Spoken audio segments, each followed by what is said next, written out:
ನಮಸ್ಕಾರ ವಿದ್ಯಾರ್ಥಿಗಳೇ, ಈ ಒಂದು ವಿಡಿಯೋದಲ್ಲಿ ನಾನು ನಿಮಗೆ ಕಾಸ್ಟ್ ಮ್ಯಾನೇಜ್ಮೆಂಟ್ ನ ವೇರಿಯನ್ಸ್ ಅನಾಲಿಸಿಸ್ ಅಲ್ಲಿ ಮೆಟೀರಿಯಲ್ ಕಾಸ್ಟ್ ವೇರಿಯನ್ಸ್ ಬಗ್ಗೆ ಮಾತಾಡ್ತಾನೆ. ಮೊದಲಿಗೆ ಶೇರ್ ಮಾಡ್ಕೊತಾನೆ ವೇರಿಯನ್ಸ್ ಅನಾಲಿಸಿಸ್ ನ ಒಂದು ಪಿಪಿಟಿನ. ಸೊ ಇಲ್ಲಿ ತಮಗೆಲ್ಲ ಕಾಣ್ತಾ ಇದೆ variances for each elements of cost ಅಂತ. So the total cost variance is divided into three parts. ಮೂರು ಪಾರ್ಟ್ ಗೆ ನಾವು ಕಾಸ್ಟ್ ವೇರಿಯನ್ಸ್ ಅನ್ನ ಡಿವೈಡ್ ಮಾಡ್ಕೊತೀವಿ. ಒಂದು ಮೆಟೀರಿಯಲ್ ವೇರಿಯನ್ಸ್ ಅಂತ, ಲೇಬರ್ ವೇರಿಯನ್ಸ್ ಅಂತ, ಓವರ್ ಹೆಡ್ ವೇರಿಯನ್ಸ್ ಅಂತ, ಟೋಟಲ್ ಮೂರು ತರ. ಸೊ ನಮಗೆ ಮೊದಲಿಗೆ ಈ ಒಂದು ವಿಡಿಯೋದಲ್ಲಿ ನಾನು ನಿಮಗೆ ಮೆಟೀರಿಯಲ್ ವೇರಿಯನ್ಸಸ್ ಬಗ್ಗೆ ಮಾತಾಡ್ತಾನೆ.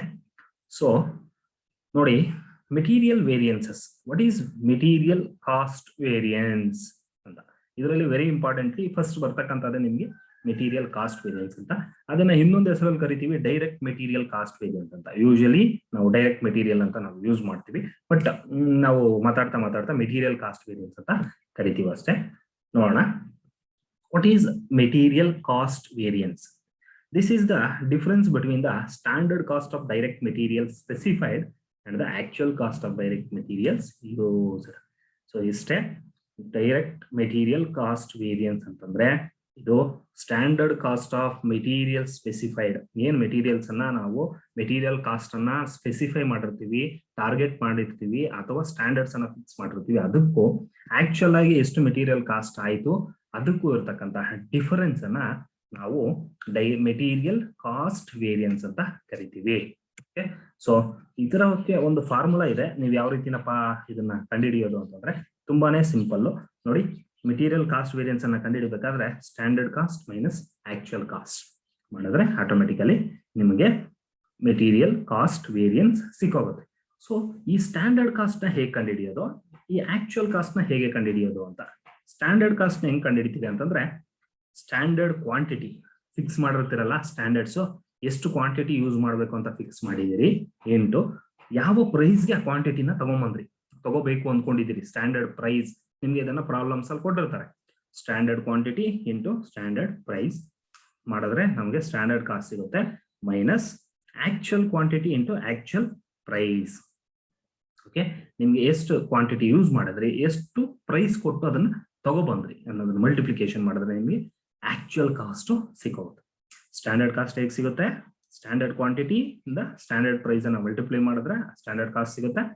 ಆಕ್ಚುಯಲ್ ಕಾಸ್ಟ್ ಹೇಗೆ ಸಿಗುತ್ತಪ್ಪ ಅಂದ್ರೆ ಆಕ್ಚುಯಲ್ ಕ್ವಾಂಟಿಟಿಯಿಂದ ಆಕ್ಚುಯಲ್ ಪ್ರೈಸ್ ಅನ್ನು ಮಲ್ಟಿಪ್ಲಿಕೇಶನ್ ಮಾಡಿದಾಗ ನಿಮಗೆ ಆಕ್ಚುಯಲ್ ಕಾಸ್ಟ್ ಸಿಗುತ್ತೆ. ಸೊ ಈ ರೀತಿ ನಾವು ಮೆಟೀರಿಯಲ್ ಕಾಸ್ಟ್ ವೇರಿಯನ್ಸ್ ಅನ್ನ ಕಂಡುಹಿಡಿತೀವಿ. Okay, this is very important, ಜ್ಞಾಪಕ ಇಟ್ಕೊಳ್ಳಿ. Next, the material cost variance may be further divided into price variance and usage variance. Okay, ಅದನ್ನ ಮತ್ತೆ ನಾವು ಏನು ಡೈರೆಕ್ಟ್ ಮೆಟೀರಿಯಲ್ ಕಾಸ್ಟ್ ವೇರಿಯನ್ಸ್ ಇದೆ ಇದನ್ನ ನಾವು ಮತ್ತೆ ಫರ್ದರ್ ಆಗಿ ಡಿವೈಡ್ ಮಾಡ್ತೇವೆ. ಏನಂತ ನಿಮ್ಗೆ ಇಲ್ಲಿ ಗೊತ್ತಾಗುತ್ತೆ ನೋಡಿ. ಮೆಟೀರಿಯಲ್ ಕಾಸ್ಟ್ ವೇರಿಯನ್ಸ್ ಇದೆಯಲ್ಲ, ಇದನ್ನ ಮತ್ತೆ ನಾವು ಡಿವೈಡ್ ಮಾಡ್ತೀವಿ material price variance, material usage variance ಅಂತ. ಸೊ ಇಲ್ಲಿ ನಿಮಗೆ ಮೆಟೀರಿಯಲ್ ಕಾಸ್ಟ್ ವೇರಿಯನ್ಸ್ಗೆ ಒಂದು ಪ್ರಾಬ್ಲಮ್ ಅನ್ನ ನಾನು ಇಲ್ಲಿ ಹಾಕಿದ್ದೇನೆ. ಹೇಗಪ್ಪ ಅಂತಂದ್ರೆ ಎಕ್ಸ್ಪ್ಲೈನ್ ಮಾಡ್ಕೊಡ್ತೀನಿ ನೋಡಿ. Furniture company uses Sunmica tops for tables. ಇದೊಂದು ಪ್ರಾಡಕ್ಟ್, ಅದು it provides the following data. ನೋಡಿ, standard quantity of Sunmica per table, ಒಂದು ಟೇಬಲ್ಗೆ ಸ್ಟ್ಯಾಂಡರ್ಡ್ ಕ್ವಾಂಟಿಟಿ ಫಿಕ್ಸ್ ಮಾಡೋದು 4 square feet. Standard price per square feet ಅವ್ರು ಫಿಕ್ಸ್ ಮಾಡಿರ್ತಕ್ಕಂಥ ಸ್ಟ್ಯಾಂಡರ್ಡ್ ಪ್ರೈಸ್ 1 ಸ್ಕ್ವೇರ್ ಫೀಟ್ಗೆ 5 rupees. Actual production of tables 1000 production tables ಅನ್ನು produce ಮಾಡಿದ್ದಾರೆ. Sunmica actually used ಅಂತಂದ್ರೆ ಕ್ವಾಂಟಿಟಿ ಎಷ್ಟು ಯೂಸ್ ಮಾಡಿದ್ದಾರೆ, 4300 ಸ್ಕ್ವೇರ್ ಫೀಟ್ಸ್. ಸ್ಟ್ಯಾಂಡರ್ಡ್ ಎಷ್ಟು, 4 rupees. ಒಂದು ಟೇಬಲ್ಗೆ 4 ಸ್ಕ್ವೇರ್ ಫೀಟ್ ಅಂದ್ರೆ 4000 ಆಗ್ಬೇಕಾಗಿತ್ತು, ಬಟ್ ಮಾಡಿರೋದು ಎಷ್ಟು, 4300. ಪರ್ಚೇಸ್ ಪ್ರೈಸ್ ಎಷ್ಟು, 5.5 rupees per square feet. Standard fix ಮಾಡಿದ್ದಾರೆ 5 ರೂಪಾಯಿ ಮಾಡಿದ್ದಾರೆ, ಬಟ್ ಆಕ್ಚುಲಿ ಆಗಿರೋದು 5 ರೂಪಾಯಿ 50 ಪೈಸಾ. ಸೊ ಈಗ ನಾವು ಮೆಟೀರಿಯಲ್ ಕಾಸ್ಟ್ ವೇರಿಯನ್ಸ್ ಅನ್ನ ಕಂಡುಹಿಡಿಯೋಣ. ಇದನ್ನು ಮೆಟೀರಿಯಲ್ ಕಾಸ್ಟ್ ವೇರಿಯನ್ಸ್ ಅಂತಾನು ಕರಿತೀವಿ, ಡೈರೆಕ್ಟ್ ಮೆಟೀರಿಯಲ್ ಕಾಸ್ಟ್ ವೇರಿಯನ್ಸ್ ಅಂತಾನು ಕರಿತೀವಿ. ನೋಡಿ ಹೇಗೆ, ನಮಗೆ standard quantity into standard price. Standard quantity 1000 units ಇದೆ, into 4 into 5 minus actual quantity 4300 use ಮಾಡಿದೀವಿ, ಇಂಟು ಆಕ್ಚುಯಲ್ ಪ್ರೈಸ್ ಎಷ್ಟು, 5 ರೂಪಾಯಿ 5 ಪೈಸೆ. ಇದು 1000 ಇಂಟು 4 ಅನ್ನೋ ಬದಲು ನಾವು ಬೇಕಾದ್ರೆ 4000 ಮಾಡ್ಕೊಬಿಡ್ಬೋದಾಗಿತ್ತು. ಹೇಗಪ್ಪ ಅಂದ್ರೆ 1000 ಟೇಬಲ್ಸ್ ಆಗಿದೆ, 4 ಸ್ಕ್ವೇರ್ ಫೀಟ್ ಪರ್ ಟೇಬಲ್ ನಾವು ಸ್ಟ್ಯಾಂಡರ್ಡ್ ಫಿಕ್ಸ್ ಮಾಡಿರೋದು. ಅದನ್ನ 4000 ನಾವು ಮಾಡ್ಕೋಬಹುದು, ಅಥವಾ ಈ ತರಾನು ತೋರಿಸ್ಕೋಬಹುದು, no problem. So 4000 into 5, 20,000 is the standard cost. Okay, 20,000 is the standard cost. Actual cost is to 4,300 into 5.5, 23,650. What is the difference? Variance 3,650. Standards ಗಿಂತ ಜಾಸ್ತಿ ಹೋಗ್ಬಿಡುತ್ತೆ, ಹಾಗಾಗಿ ಅಡ್ವರ್ಸ್ ಅಂತ ಬ್ರಾಕೆಟ್ ಅಲ್ಲಿ ನಾವು ಹಾಕೋತೀವಿ. ಏನಂತ? ಅಡ್ವರ್ಸ್ ಅಂತ ಹಾಕೋಬೇಕು. So material cost variance is 3,650 rupees. Adverse ಅಂತ ಕರಿತೀವಿ. It's not favourable, unfavourable. Next material price variance ಅಂತ ನೋಡಿ. This is the portion of cost variance. ಅಂದ್ರೆ ಕಾಸ್ಟ್ ವೇರಿಯನ್ಸ್ ಅಲ್ಲೇ ಬರ್ತಕ್ಕಂಥ ಎರಡು ಪಾರ್ಟ್ ಮಾಡ್ತೀವಿ ಕಾಸ್ಟ್ ವೇರಿಯನ್ಸ್ ಅನ್ನ. ಒಂದು ಪ್ರೈಸು, ಇನ್ನೊಂದು ಯೂಸೇಜ್ ವೇರಿಯನ್ಸ್ ಅಂತ ಹೇಳ್ಬಿಟ್ಟು. ಸೊ ಓಕೆ, ಯಾವ್ದ್ರಲ್ಲಿ? ಕಾಸ್ಟ್ ವೇರಿಯನ್ಸ್ ಅಲ್ಲಿ. ಅದರಲ್ಲಿ ಇದೊಂದು portion which is due to the differences between the standard price specified and actual price paid. Okay, ನಾವು ಎಷ್ಟು ಸ್ಟ್ಯಾಂಡರ್ಡ್ ಪ್ರೈಸ್ ಫಿಕ್ಸ್ ಮಾಡಿದೀವಿ, ಎಷ್ಟು ಆಕ್ಚುಯಲ್ ಪ್ರೈಸ್ ಕೊಟ್ವಿ ಅನ್ನೋದರ ಡಿಫರೆನ್ಸ್ ಅನ್ನ ನಾವು ಪ್ರೈಸ್ ವೇರಿಯನ್ಸ್ ಅಂತ ಕರಿತೀವಿ. ಸೊ ಫಾರ್ಮುಲಾ ಏನಪ್ಪಾ ಅಂದ್ರೆ standard price minus actual price into actual quantity. This is very important. Actual quantity ಇಂದ ಮಲ್ಟಿಪ್ಲಿಕೇಶನ್ ಮಾಡ್ಕೋಬೇಕಾಗುತ್ತೆ. ಮೇಲೆ ನಿಮ್ಗೆ ಹಿಂದೆ ಹೇಳಿದ್ನಲ್ಲ ಈ ಎಕ್ಸಾಂಪಲ್ ನಲ್ಲಿ ನಾವು ನೋಡಿದಾಗ ನಮಗೆ ನೋಡಿ ಸ್ಟ್ಯಾಂಡರ್ಡ್ ಪ್ರೈಸ್ ಎಷ್ಟಿದೆ? 5 ರೂಪಾಯಿ ಇದೆ. ಆಕ್ಚುಯಲ್ ಪ್ರೈಸ್ ಎಷ್ಟಿದೆ? 5.5 ರೂಪಾಯಿ ಇದೆ. ಓಕೆ, ಸೊ ಆಕ್ಚುಯಲ್ ಪ್ರೊಡಕ್ಷನ್ ಎಷ್ಟಿದೆ? 1000 ಯೂನಿಟ್ಸ್ ಇದೆ. ನೋಡೋಣ. 4,300 ಆಕ್ಚುಯಲ್ ಕ್ವಾಂಟಿಟಿ 4,300. ನೋಡಿ, standard price 5 rupees, actual price 550, actual quantity 4,300. So ಮಾಡಿದಾಗ ಇದು 50 ಪೈಸೆ ಬರುತ್ತೆ. 4,300 ಮಾಡಿದಾಗ 2,150 ಅಡ್ವರ್ಸ್ ಬರುತ್ತೆ. ಓಕೆ, ಅಡ್ವರ್ಸ್ ಅಂದ್ರೆ ನಾನು ನಿಮ್ಗೆ ಹೇಳಿದ್ದೀನಿ ನೆಗೆಟಿವ್ ಬಂದ್ರೆ ಅಡ್ವರ್ಸ್. ಹೇಗೆ ಅಡ್ವರ್ಸ್ ಅಪ್ಪ ಅಂದ್ರೆ ನೋಡಿ, ಸ್ಟ್ಯಾಂಡರ್ಡ್ ಪ್ರೈಸ್ 5 ರೂಪಾಯಿ, ಆಕ್ಚುಯಲ್ ಪ್ರೈಸ್ 5.5, ಜಾಸ್ತಿ ಆಯ್ತು. ನಮ್ಮ ಸ್ಟ್ಯಾಂಡರ್ಡ್ಸ್ ಗಿಂತ ಜಾಸ್ತಿ ಆಯ್ತು, ಹೆನ್ಸ್ ಇಟ್ಸ್ ಅಡ್ವರ್ಸ್. ಏನಪ್ಪಾ ಯಾಕೆ ಈ ಪ್ರೈಸ್ ವೇರಿಯನ್ಸಸ್ ಆಗುತ್ತೆ? Material price variances, what are the reasons for the material price variances ಅಂದಾಗ ನೋಡಿ, ಒಂದೇ ಬಂದು changes in the market price of materials. Okay, so ನಮ್ಗೆ ಏನು ಮಾರ್ಕೆಟ್ ಅಲ್ಲಿ ಮೆಟೀರಿಯಲ್ ಪ್ರೈಸ್ ಇರುತ್ತಲ್ಲ, ಅದೇನಾದ್ರೂ ಚೇಂಜ್ ಆಗೋದ್ರಿಂದ ಆಗ್ಬೋದು. ಸ್ಟ್ಯಾಂಡರ್ಡ್ ಮಾಡಿದಾಗ ನಿಮ್ಗೆ 5 ರೂಪಾಯಿ ಇರುತ್ತೆ, 5 ರೂಪಾಯಿ ತಗೋತೀರಾ, ಅದು 5.5 ರೂಪಾಯಿ ಆಗ್ಬಿಡುತ್ತೆ. ಆಗ ಡಿಫರೆನ್ಸಸ್ ಬರುತ್ತೆ. Changes in the delivery cost. ನೀವು ಡೆಲಿವರಿ ಕಾಸ್ಟ್ ಎಕ್ಸ್ಪೆಕ್ಟ್ ಮಾಡಿರ್ತೀರಾ, ಒಂದು ಲೋಡ್ ನನಗೆ ತಂದ್ಕೊಡಕ್ಕೆ 1,000 ರೂಪಾಯಿ ಆಗುತ್ತೆ ಅಂತ, ಅವ್ನಿಗೆ 2,000 ತಗೋತಾನೆ. ಸೊ ಡಿಫರೆನ್ಸಸ್ ಆಗುತ್ತೆ. Changes in the rate of purchase tax, excise duty. Taxes ಅಲ್ಲಿ ಏನಾದ್ರು ಜಾಸ್ತಿ ಆದಾಗ ನೀವು ಪರ್ಚೇಸ್ ಮಾಡಿದಾಗ ಜಾಸ್ತಿ ಕಾಸ್ಟ್ ಆಗುತ್ತೆ, ಅಥವಾ ಕಡಿಮೆನೂ ಆಗ್ಬೋದು. Not availing cash discount. ನೀವು ಕ್ಯಾಶ್ ಡಿಸ್ಕೌಂಟ್ ಬರುತ್ತೆ ಅನ್ಕೊಂಡಿರ್ತೀರಾ, ಅದು ಬರೋದಿಲ್ಲ. ಸೊ ನಿಮಗೆ ಇದಾಗುತ್ತೆ, ಜಾಸ್ತಿ ಆಗುತ್ತೆ. Off season purchasing. ನೀವು ಕೆಲವೊಂದು ವಸ್ತುಗಳನ್ನ ಸೀಸನಲ್ ಆಗಿ ಪರ್ಚೇಸ್ ಮಾಡಿದ್ರೆ ಓಕೆ, ನಿಮಗೆ ಫಾರ್ ಎಕ್ಸಾಂಪಲ್ ಈ ಕಾಟನ್ ಆಗಿರ್ಬೋದು, ಜೂಟ್ ಆಗಿರ್ಬೋದು, ಇವುಗಳನ್ನೆಲ್ಲ ಸೀಸನಲ್ ಪರ್ಚೇಸ್ ಮಾಡಿದಾಗ ನಿಮ್ಗೆ ಒಂದು ಪ್ರೈಸ್ ಸಿಗುತ್ತೆ. ಸೀಸನ್ ಅಲ್ದೇ ಇರೋವಾಗ ಮಾಡಿದಾಗ ನಿಮ್ಗೆ ಜಾಸ್ತಿ ಕಾಸ್ಟ್ ಆಗುತ್ತೆ. ಓಕೆ, ಸೊ ಆಗ ಮೆಟೀರಿಯಲ್ ಪ್ರೈಸ್ ವೇರಿಯನ್ಸ್ ಬರ್ಲಿಕ್ಕೆ ಚಾನ್ಸಸ್ ಇದೆ. ನೆಕ್ಸ್ಟ್ ಒನ್ ಬಂದು ಮೆಟೀರಿಯಲ್ ಯೂಸೇಜ್ ವೇರಿಯನ್ಸ್ ಅಂತ. This is also the portion of material cost variance which is due to the differences between standard quantity used and standard quantity specified and actual quantity used. In the price variance ಅಲ್ಲಿ price ತಗೋತಾ ಇದ್ವಿ, usage variance ಅಲ್ಲಿ quantity ತಗೋತೀವಿ. Okay, ಏನ್ standard quantity fix ಮಾಡಿದೀರಾ, ಎಷ್ಟು actual quantity use ಮಾಡಿದೀರಾ, ಅವೆರಡರ ಡಿಫರೆನ್ಸ್ ಅನ್ನ ಯೂಸೇಜ್ ವೇರಿಯನ್ಸ್ ಅಂತ ಕರಿತೀವಿ.